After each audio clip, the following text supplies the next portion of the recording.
You know, my son-in-law, obviously, was a charming, lovely man. My daughter, on the other hand, is getting less and less agreeable. More and more difficult to love. So he's the son that I didn't have. It should have been much more about us. Should have been called the Saxons, to be honest.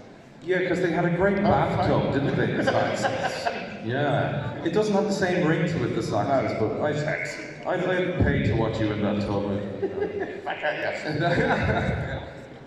Yeah, and so, of course, the History Channel started it up, you know, invested in it, and I don't think necessarily the plan was to make a multi-season run, right? So a lot evolved and changed. We went from 9-episode seasons to, I think, 18. So doubled it. What was that like, going in thinking like, okay, so now we'll have to probably work for 11 months a year? Or? Well, actually, for me, my original arc was to come and get established season 1, kill Ragnar, and then get killed probably by the end of season 2 or just the beginning of season 3.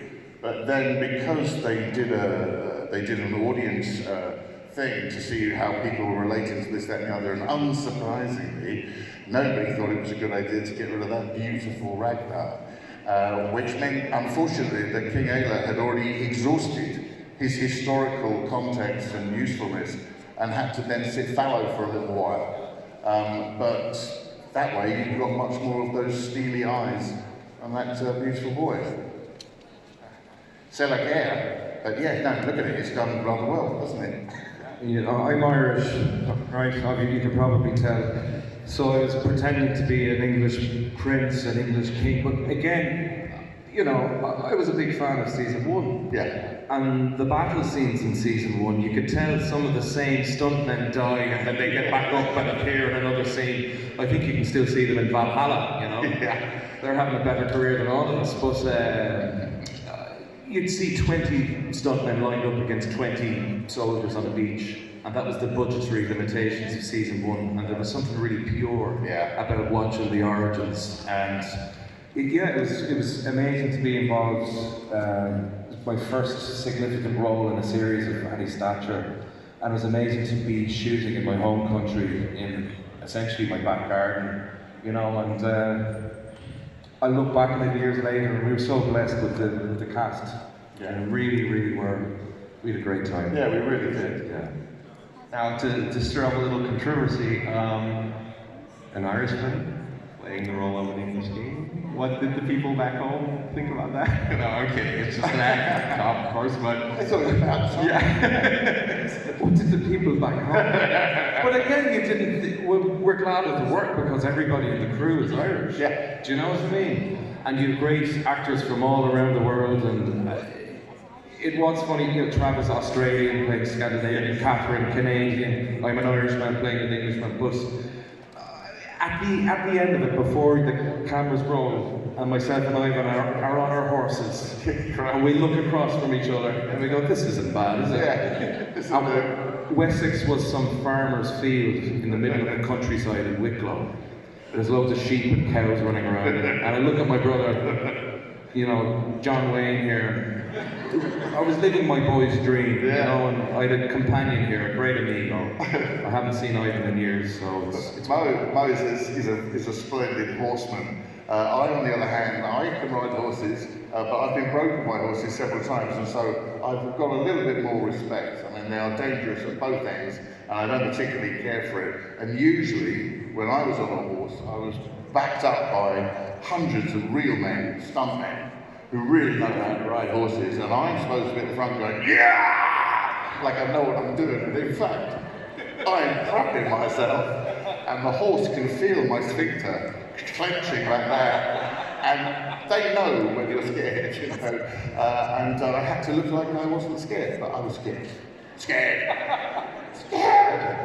But that's the thing about shooting these things. Like, obviously, as an actor, you know, you guys can portray so many different characters, which you do amazingly, both of you, all of you actually, and but it's not just acting that you invest in when you do a show like that. You have to be able to ride a horse, you have to be able to wield a sword and a shield. How much of that, like horse riding, you knew beforehand, but how much did you learn on the show that you thought you would never do or be able to do? Well, I didn't know how long I'd be on the show originally. I thought it'd be a couple of episodes as a bit player. I originally auditioned for a guy in season 1. My friend ended up getting the part. He has one line and he gets his head cut off in the first episode. And I was so close to getting that, right?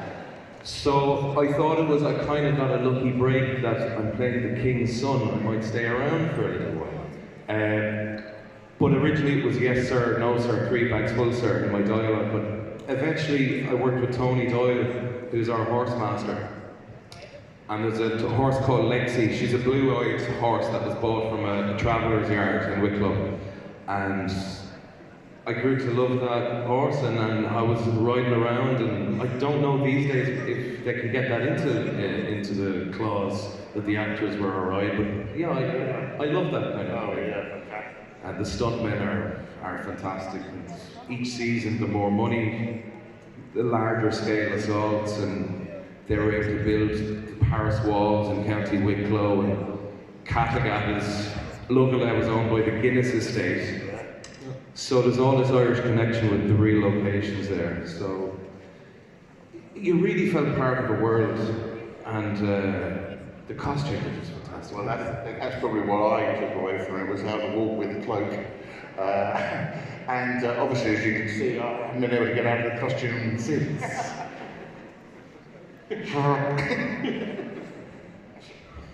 So, is this actually from the... Yeah. Wow. Suzanne Kurtz from Ivan Kaye fans and Team Ivan Kaye bought this from the costumes. I didn't even know that they were up for grabs, because I would have had the crown. Joan Berger created these. Amazing. I mean, this is an extraordinary piece of hard work. Yeah. And Mo, what did you take from the show? Were you able to take it? Physically, what did you take? Yeah. No, it's not a philosophical question. Literally, like, what did you get? We're just getting down to the meat and veg here. Yeah. What do I have? I have a shield in my apartment when I died, when the character passed away. I was given a shield with the crew and the cast writing on it. Yeah. It'd be good to be up for auction someday, wouldn't it? Yeah. And weirdly, you know when they make a fake head? Yes. And they cover you in plaster Paris? I have one of those in my house, but it's up in the attic, because it's kind of creepy. Do you know? I left mine in the caravan on the last day. Don't blame you. Got it for me in a bag, and I just thought this would be amusing. I could keep it in that little cupboard as you go up the stairs in my house. And I thought it would be quite amusing, but I also then thought it would be quite irritating to have to take it home on the plane. So I've left it. Nasty head. We spent about 2 weeks together shooting the first battle at the end of season 2. Myself and Ivan, and Donal Logue was there as well. And we'd be waiting for ages to go on, and Donal would regale us of stories, and Clive would be there. It was super. They gave me a ring as well. I was obsessed with AEthelwulf's real ring that he had, but because of copyright reasons, we couldn't use it in the show. But when I passed in the show, they had made a duplicate, and they gave me that. Oh, that's nice. Yeah, it was lovely. Yeah. Because you were both, long-time players. I mean, your fate is never certain in these things, and it's based on history, of course. But you were both pretty long-time players in the show, but didn't make it till the end. So you had to say goodbye just before the finish line, basically. What is that like? Because I can imagine working so much with the cast and crew for so long that you become very tight with each other, close, and then having to say goodbye. Well, it's something that the actors are used to, but also because our arc had come to that, it would be sad if we were just put out to pasture and just to be dressed into the background. So it's better to go out on an arc. I mean, I couldn't have gone out on a better arc. Obviously, it was a disagreeable night of murder and mayhem, and they took my lungs out from the back. But yeah, there was no coming back from that. And also, you are kind of exclusively owned by a show like that until you're finished with it, which means that it takes away your natural impulse to want to get on to something else. You know, much as we love it, we gave it a big hug goodbye, and it's always there. It's in here a bit. People have got pictures and stuff, and stuff. Yeah, and I suppose there's two sides to that. Is those 2 last episodes of season 4. I think Piero Donnelly directed those. Those episodes are up there with some of Mel Gibson's grittiest work, where Ivan dies, and that Blood Eagle scene, and his scene with Travis, that intensity, and it's an incredible watch, and historically accurate. Whereas for me, I don't think my guy was historically accurate, what happened there with the bee. But again, I didn't know that I'd spent 4 to 5 years developing a character with Linus, who originally started as the adversary, but there were so many richer strands about fatherhood and being a son, and what I deem heroic, to take in a son that isn't your biological son, as Alfred, and take him in and love him. And those sort of heroic strands to AEthelwulf I really loved. Yeah. They were unexpected as the series progressed, and it was a lot to Michael Hirst's writing to give us such rich layers. Very 3D, yeah. You know. Yeah. And how much of the lore of the myth of Vikings were you already familiar with before the show? Because it's, of course, a very long history of culture. Well, my grandparents claim that my heritage is Viking.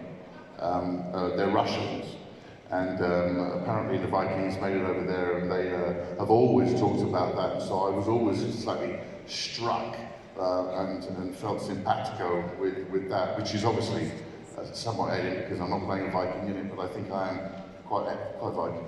I'm a great big, tall, Scandinavian, blonde, you know, look at me. He is a Viking at heart. He's been out with the best of them. I mean, there's being in the show Vikings and then being in Dublin with the Vikings, and you know, that was a fun time. Oh yeah. That was a fun time.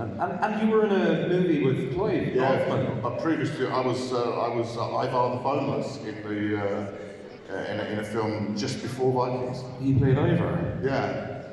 You know, and I grew up in Waterford, which is southeast of Ireland, and Waterford was the very first town in Ireland where the Vikings invaded. Water Fjord. And how long have we been up there? Well, Jesus.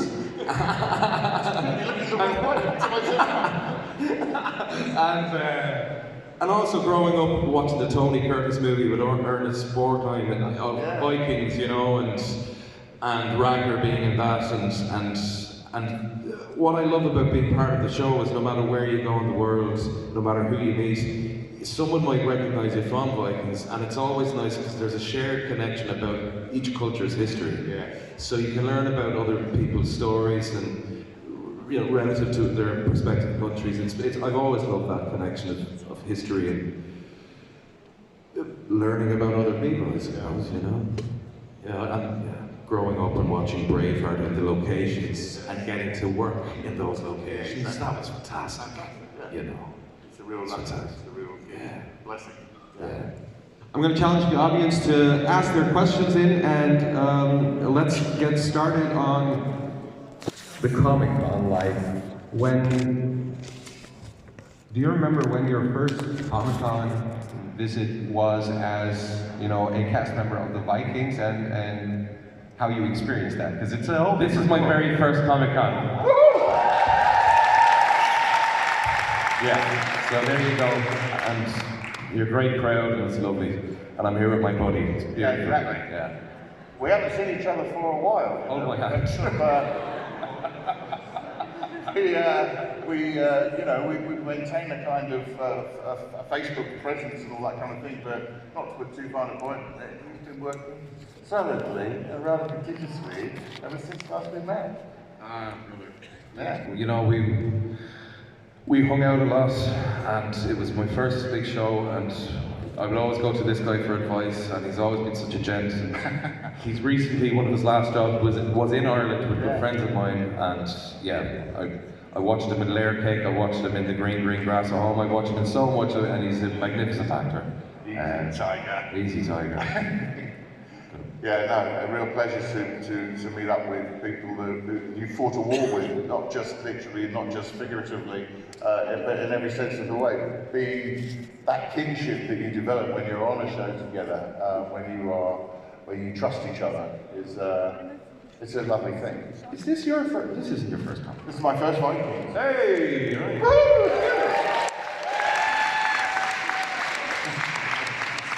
I have to put that in there. I mean, and that's the thing, of course, we've come from a few years of not being able to do these kinds of things, so it's fantastic to finally be here and have you. But that must have affected you as an actor as well, I can imagine, because like, jobs are totally different, you know, if it continues, you still have to have a lot of rules and regulations that change. Yeah. So what was that time period for you like as an actor? Well, for me, actually, surprisingly, the lockdown didn't get in the way of work. I did lots of jobs during it, and we did have due diligence and care and wear masks and things like that. But it all seemed very sort of arbitrary. Quite a lot of the time, when someone was taking a picture of the cast and crew, that was the first time on some of the jobs that I saw people put masks on, because it would have been wrong of them to be shouting and spitting sputum over each other publicly. But for the most part, people just kept a certain amount of distance. But then when you went on and did a scene, you know, you took it all off. I'm very lucky. I haven't got it. I haven't had it. And I'm quadruple boosted, but I've got mates of mine who really have been laying low by it and who haven't worked since it. And you can't go into a room and get castings anymore.